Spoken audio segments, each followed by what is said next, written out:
question is, I'm attracted to the guys that either racist and hateful or have addiction problems. I would like answers on how to attract the right partner that deserves me. Okay. Number one, you teach people how to treat you. That's number one. You've had several past lives where that situation, the racism, has come up.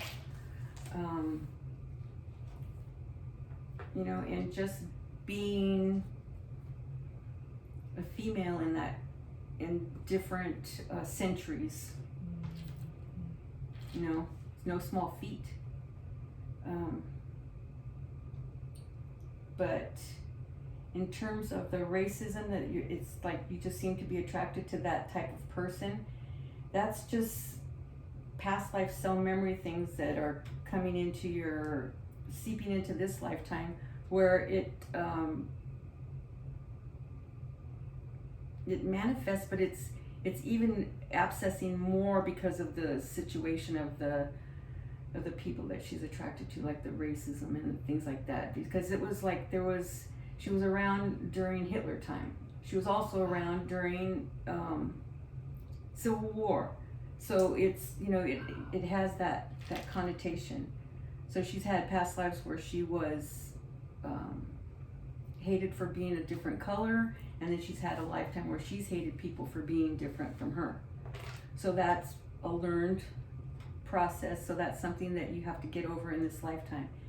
You're aware of it, number one, which is a great thing. Number two is you can control it. You can control it because you're the one that tells yourself what you want to experience and where you want to go. So the past lives where you were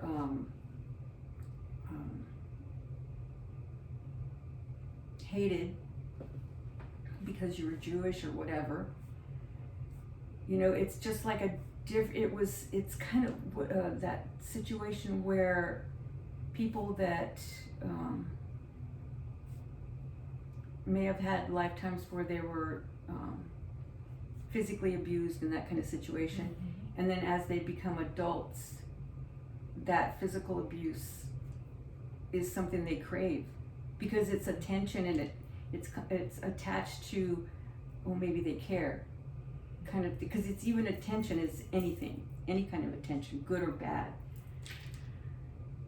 But with you, it was like you were trying to be something that you weren't. You were trying to cover up that you were Jewish, and it was working until it didn't. And then you were sent to a concentration camp, that kind of situation. But you were also in that concentration camp, and this is where the dichotomy comes in, is you fell in love with a guard. Oh, wow. And that guard helped you. So there was still kindness attached to the racism.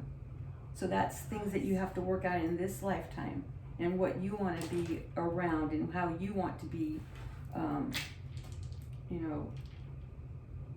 if you want to be around that type of energy and environment. You don't have to have this in this lifetime. That's what you're trying to fight against. And then in the Civil War life, she was Union, right? Mm-hmm. And then her brother was Confederate. So there's again that you hate what they're for, but you love the person. Wow, yeah. So there's where that comes in as well. So you have to figure out in this lifetime, what is it that you want? And you can release and let that part go and say, okay, been there, done that. I don't have to be around that type of person, kind of situation. So that's where you have the control.